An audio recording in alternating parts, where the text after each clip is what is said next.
오늘 본문을 가리켜서 이거를 가정법전, 하우스 테이블 또는 신분법정, 스테터스 테이블이라고 말합니다. 왜냐하면 이게 연속적으로 계속 지금 권면들이 이어지고 있죠. 그래서 가정에서 해야 될 일들 쭉, 그래서 남편은 아내에게, 아내는 남편에게, 부모는 자녀에게, 자녀는 부모에게, 또 종은 주인에게, 주인은 종에게 이렇게 쭉 이어지고 있습니다. 이게 이제 가정, 그래서 가정법전 또는 신분별로 해야 될 일, 신분법전. 그런데 이게 성경에 다 나오지 않고요. 나오는 곳만 있습니다. 나오는 성경이 구별돼, 거기만 나옵니다. 이제 오늘 골로새에서 나오고, 골로새에서 조금 떨어져 있는 곳이 에베소라 그랬습니다. 에베소서에 나오고요. 예, 그리고, 사도 바울의 제자 디모데가 에베소에서 목회했거든요. 그때 이제 적은 것이 디모데 전서인데, 디모데 전서에 나오고, 그리고 베드로 전서가 나오는데, 베드로 전서는 주로 누구한테 보낸 서신이냐면 그 주위, 그보다 좀 더 깊이 들어가는 소아시아 지역에 있는 교회들에게 보낸 서신에만 이게 나옵니다. 그래서 이제 골로새서 바로 앞이 빌립보서인데, 빌립보서는 같은 시기에 로마 감옥에서 적었지만 빌립보는 이제 유럽 지역, 마게도냐 지역이거든요. 유럽. 그래서 빌립보서에는 이런 내용이 안 나옵니다. 그래서 성경을 보면 이런 걸 발견하면 정말 기쁩니다. 성경 공부를 해야 되는 이유가 여기에 있습니다. 왜 동시대 적은 책에는 빌립보서에는 안 나오고 골로새서만 나올까요? 그리고 왜 골로새와 그 주위에 있는 교회에 보낸 서신에만 이런 하우스 테이블, 가정법전이 쭉 리스트가 나올까요? 그 이단 때문에 그렇습니다. 그 지역에 발응한 이단. 이제 1세기 중반부터 후반기에 일어나기 시작한 영지주의. 이들의 특징은 뭐냐면 이들은 가정이고 일이고 이런 거 다 무시하고 그저 신령한 것, 영적인 것만 찾아라. 그래서 이들의 주장이죠. 남자도 없고 여자도 없고 그리고 남편도 없고 아내도 없고 모두가 다 신령한 지식에 이르면 된다. 이게 영지주의입니다. 이제 교회 역량이 들어온 거죠. 그래서 이제 골로새서에서 사도 바울은 교인들이 영향을 받으니까 그렇지 않다. 남편들아, 아내들아, 자식들아, 또 종아, 상전아 어떻게 행할 것을 가르치시고, 에베소는 그 다음에 바로 적었다 그랬잖아요. 좀 더 길게 설명하고, 사도 베드로도 그에 대한 문제를 알아서 가정법전 형식으로 또 권면하고, 그리고 나중에 이제 사도 바울은 디모데 마지막에 이제 마지막 체포돼서 순교하는데 그 바로 전에 디모데가 목회하는 그 에베소 거기다가 이 가정법전을 적고 있습니다. 그래서 골로새서는 이렇게 시작합니다. 3장에 보면 위의 것을 찾아라 이렇게 되어 있는데, 위의 것을 찾는다는 말은 뭔지 여러분 꼭 기억하셔야 됩니다. 공간적인 위의 것이 아니고요, 하나님의 뜻의 위의 것입니다. 그래서 그 뜻을 이 땅에 펼쳐가는 거, 그게 우리 성도의 사명입니다. 그래서 우리 예수님이 기도하신 대로 뜻이 하늘에서 이루어진 것처럼 어디에서 이루어진다고요? 땅에서도 이루어져야 되는 겁니다. 이게 성경에서 우리에게 요구하는 바입니다. 그러니까 어떻게 보면 우리 예수를 잘 믿는 사람은요, 땅과 하늘을 이어지게 하는 사람이 어떻게 보면 예수님을 제일 잘 따르는 사람입니다.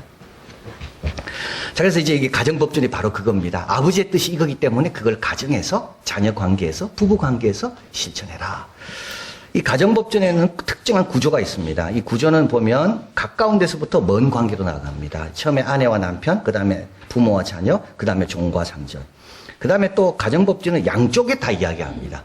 그러니까 아내에게 이야기하고 남편에게 이야기하고 자녀에게 이야기하고 부모에게 이야기하고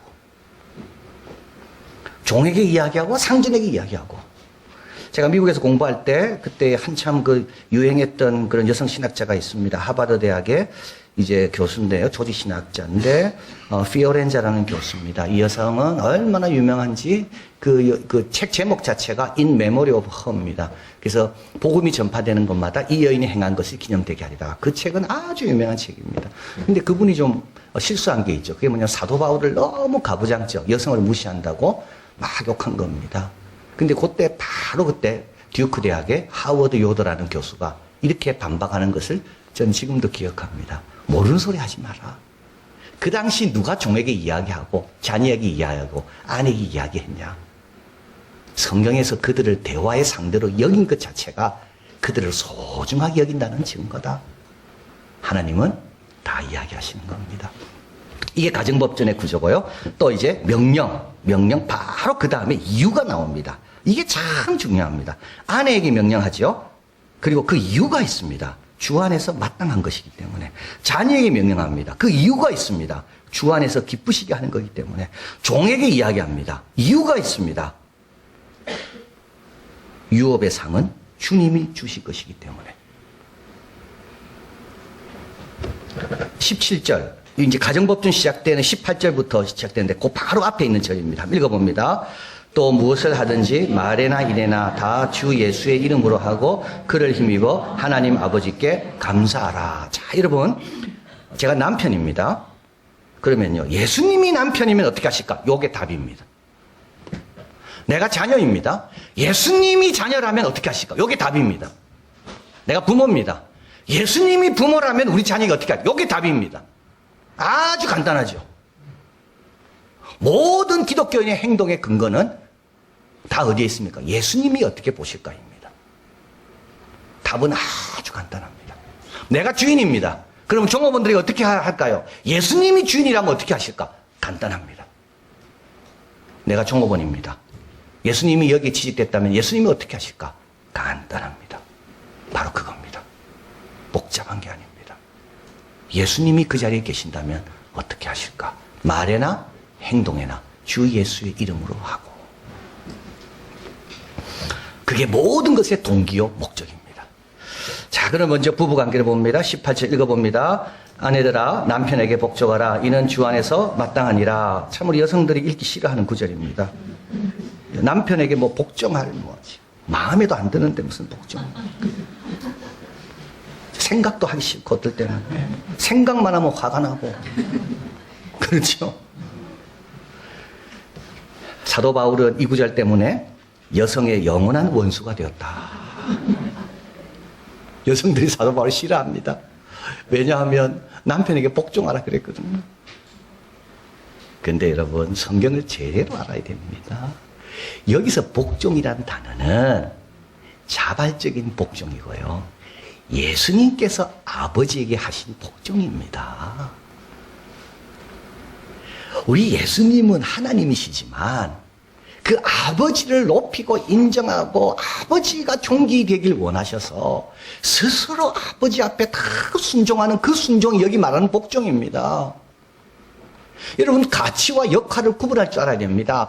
가치는 동일합니다. 아내든 남편이든 가치는 하나님 앞에 다 소중합니다. 역할은 다릅니다. 그러면 그 역할에 맞는 것을 인정하고 그걸 따라 이 주 안에서 마땅하다는 바로 이 뜻입니다. 예수님은 어떻게 할까요? 그 역할에 맞게끔 인정하고 존중한 게 예수님의 삶이라고요. 로마서 13장 7절 모든 자에게 줄 것을 주되 이게 정의입니다.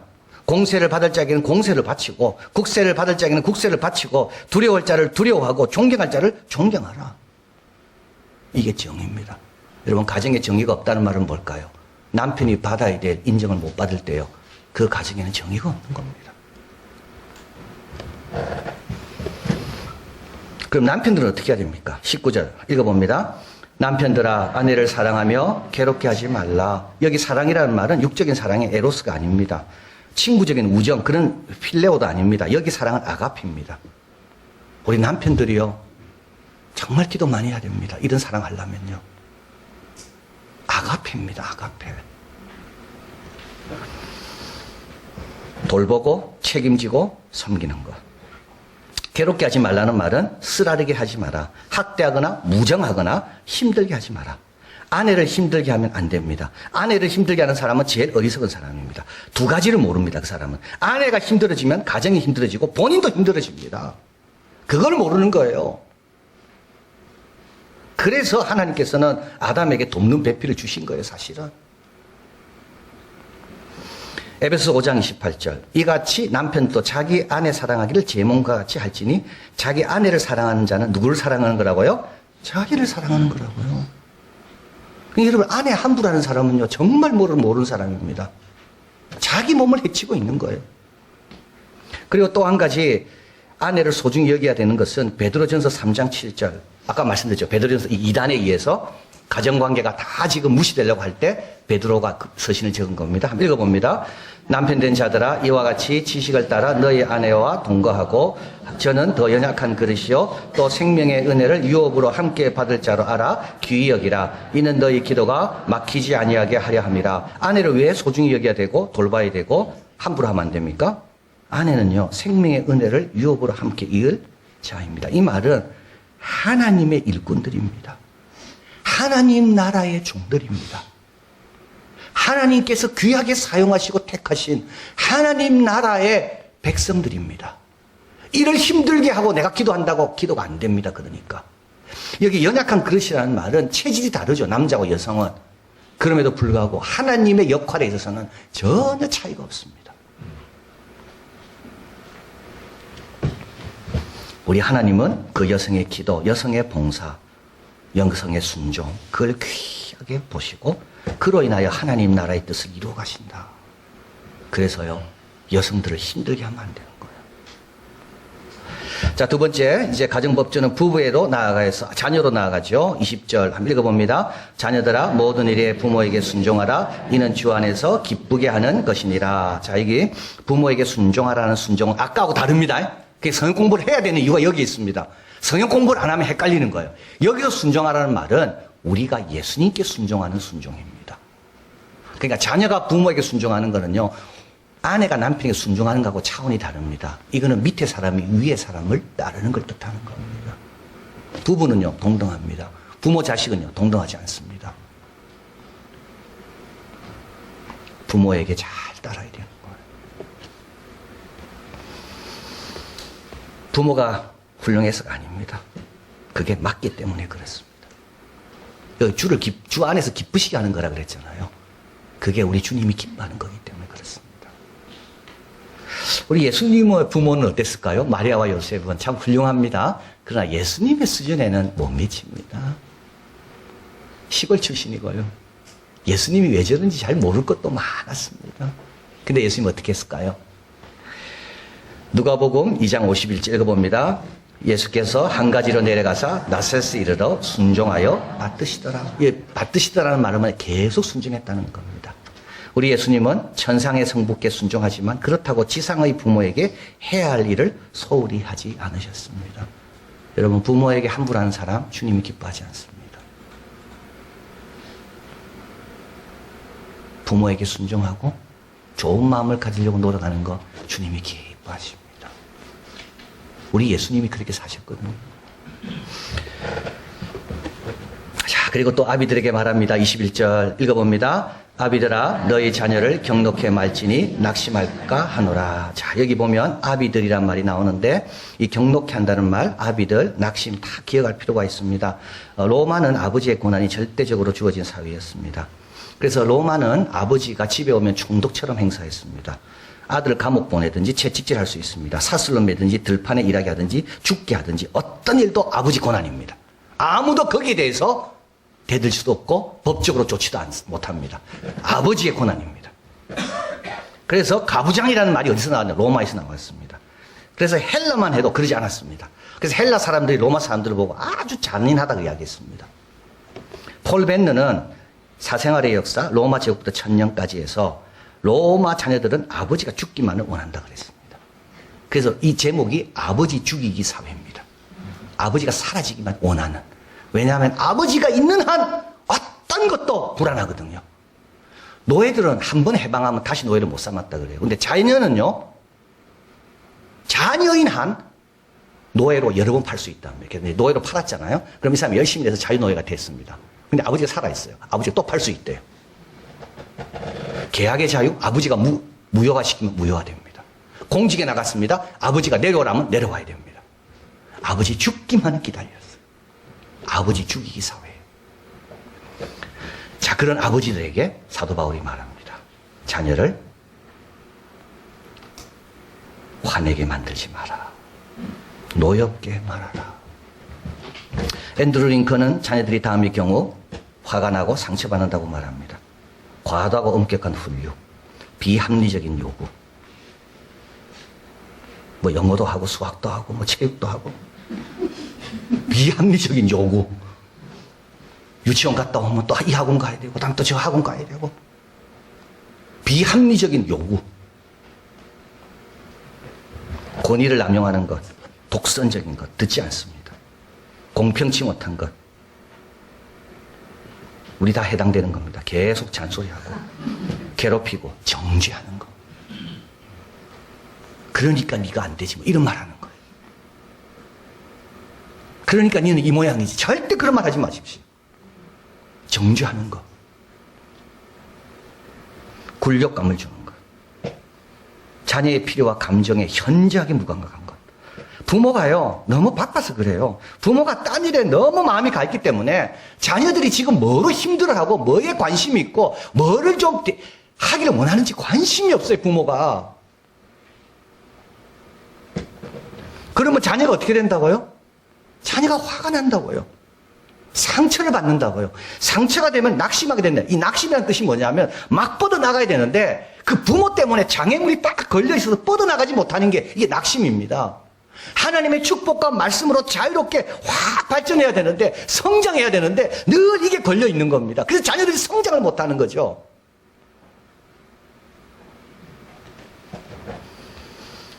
우리가 할 일이 나옵니다. 여러분 이런 거 이제 반으로 줄이시면 됩니다. 잔소리하는 거 이제 그만하시고요. 주님보다 앞서지도 마시고 주님도 요구하지 않는 거 내가 요구하지 말고요. 절대 정죄하지 마시고 굴욕감은 절대 주지 말고 그리고 자녀가 뭘 필요로 하는지 좀 관심을 좀 가지고 귀를 좀 열고 마음을 여는 겁니다. 그리고 에베소 6장 4절 아비들아 자녀를 노엽게 하지 말고 그리고 이제 에베소서는 골로새보다 다음에 적었습니다. 그래서 여기다 조금 더 붙이는 거죠. 주의 교양과 훈계로 양육해라. 교양과 훈계라는 것은 이 주의 교양과 훈계, 하나님께서 부모를 통해 행하심을 말합니다. 여러분 이걸 절대 등한히하면 안 됩니다. 하나님은 부모에게 맡겼습니다. 교회에게 맡겼지만 부모가 일차적인 겁니다. 하나님은 주의 교양과 훈계를 부모에게 주라고 말씀한 겁니다. 교양과 훈계라는 것은 계속 교육을 말합니다. 훈계는 계속 교육 가운데 말로 하는 걸 말합니다. 신앙의 영적인 영양분을 부모가 계속 줘라. 자, 이러기 위해서 우리가 해야 될 게 있죠. 에스라 7장 10절 읽어봅니다. 에스라가 여호와 율법을 연구하여 준행하며 여호와 규례를 이스라엘에 가르치기로 결심하였더라. 먼저 본인에게 적용해야 돼요. 먼저 본인이 회개해야 돼요. 먼저 본인이 말씀으로 인하여 변화된 게 있어야 돼요. 그 다음에 가르치는 거죠. 디모데후서에 보면 아주 중요한 말이 나옵니다. 이게 이제 디모데에게 말하는 건데요. 네 속에 거짓 없는 믿음이 있다라고 칭찬하면서 이 믿음은 한번 읽어봅니다. 이 믿음은 먼저 내 외조모 로이스와 내 어머니 유니게 속에 있더니 내 속에도 있는 줄을 확신하노라. 이 믿음이 먼저 누구한테 있어야 됩니까? 부모에게 있어야 됩니다. 거짓 없는 믿음이 부모에게 먼저 있어야 됩니다. 여러분 거짓 없는 믿음이 뭘까요? 거짓 없는 믿음은요, 디모데 같은 경우에는 어려서부터 성경 가르치는 게 거짓 없는 믿음입니다. 존 스토트는 말합니다. 훌륭한 정기들은 절대 주인공으로부터 시작하지 않고 그 부모로부터, 어쩌면 조부모로부터 이야기를 시작한다. 자녀들아, 부모에게 순종해라. 이것이 주 안에 기뻐하는 것이다. 부모들아, 자녀를 노엽게 하지 말고 자녀에게 영적 양분을 주기 위하여 먼저 말씀을 듣고 적용하고 그리고요 계속적으로 좋은 걸 주기 위해 깨어 있어라. 자, 그리고 이제 마지막으로 종과 상전의 관계에 대해서 말합니다. 종들에 대한 권면은 좀 깁니다. 이것은 종들이 많았기 때문입니다. 다 예수 믿는 사람은 초기의 종들이었습니다. 22절 종들아 모든 일에 신의 상전에게 순종해라. 우리는 하나님에게 순종하지만 하나님께서 우리에게 주신 그 자리에서 상전이 있다면 육신의 상전이라 할지라도 잘 순종해라. 사람을 기쁘게 하는 자와 눈가리만 하지 말고 눈가리만 하는 사람은 얼마나 여러분 불안하겠습니까? 내가 모르는 사이에 누가 보고 있다면 얼마나 참 미안하고 죄송하겠어요. 눈가리만 하지 말고 주를 두려워하여 성실한 마음을 해라. 결국은 주님이 원하는 삶을 살아가는 겁니다. 23절 무슨 일을 하든지 마음을 다하여 죽게 하듯 하고 사람에게 하지 마라. 여러분, 우리는 이렇게 질문하죠. 뭐 어떤 일 합니까? 화학책 관심이 많아요. 저 사람 직업이 뭘까? 그러나 여러분, 그건 틀린 겁니다. 저 사람 그 일을 어떻게 할까가 더 중요합니다. how입니다. 여러분, 누가 그 질문하면요, 참 부끄러울 때가 많이 있습니다. 뭐 합니까는 말하기 너무 쉽습니다. 그러나 그 일을 당신은 어떻게 합니까? 성실한 마음으로 죽게 하듯 합니까? 아니면 눈가림만 그런 식으로만 일합니까? 당신은 선한 목자로 일합니까? 사꾼으로 일합니까? 도둑처럼 일합니까? 다윗은요, 양쳤습니다. 그러나 왕처럼 일했습니다. 사울은 왕이었습니다. 그러나 다윗 쫓아다닌다고요. 그 왕의 업을 제대로 못한 거예요. 지금 주님께서 그걸 말씀하는 거죠. 25절, 불의를 행하는 자는 불의의 보응을 받나니 주는 사람을 외모로 취하심이 없느니라. 도덕적 수준, 생각의 수준, 마음의 수준은 내가 종이라 할지라도, 내 신분이 낮다 할지라도 거기에 따라가지 말고 주님 앞에 합당한 모습으로 계속 키우라는 뜻입니다. 여러분, 기독교가 로마를 왜 이겼을까요? 제가 옛날에 읽었던 책에 세 가지가 나옵니다. 하나는요, 로마 사람과 생각이 달랐고, 기도가 달랐고, 행실이 달랐습니다.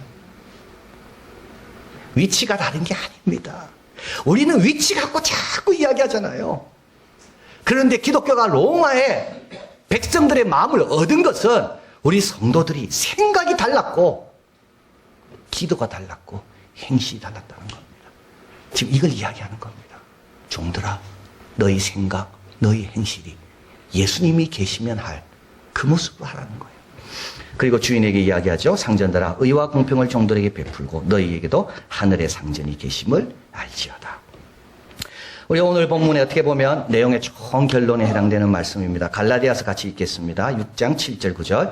스스로 속이지 말라. 하나님은 업신여김을 받지 아니하시나니 사람이 무엇으로 심든지 그대로 거두리라. 자기 육체를 위하여 심는 자는 육체로부터 썩어질 것을 거두고 성령을 위하여 심는 자는 성령으로부터 영생을 거두리라. 우리가 선을 행하되 낙심하지 말지니 포기하지 아니하면 때가 이름에 거두리라. 여러분, 가정에 그동안 뭘 심었습니까?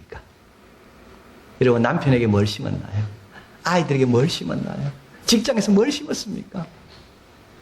여러분, 그대로 거두는 겁니다. 이제부터는요, 성령을 위하여 심는 겁니다. 주님이 원하시는 것을 심는 겁니다. 말과 행실을 통하여. 그러면 반드시 영생을 거둔다. 주님께서 책임지시고 도와주신다. 그런 복된 우리의 생활이 되기를 진심으로 바랍니다. 사랑의 하나님, 감사합니다. 참 부족한 저희들에게 큰 꿈과 큰 기도 제목과 큰 마음을 주십니다. 주님의 수준에 맞는 것으로 살라고 말씀합니다. 우리 예수님이 계시면 어떻게 하실지를 늘 생각하게 도와주시고, 그리고 먼저 자신에게 적용해서 내가 먼저 성장하고, 내가 먼저 복을 누리고, 내가 먼저 깊어지고, 그리고 그 귀한 것으로 우리 자녀들에게, 이웃에게 잘 나누고 섬기고, 그래서 어디에 있든지 그리스도 예수의 이름이 높아지고, 우리는 그의 힘을 힘입고, 그리고 우리 인생을 돌이켜볼 때 참 하나님께 감사하는 그런 복된 자들이 다 되게 하여 주시옵소서. 예수 그리스도 이름으로 기도하옵나이다. 아멘.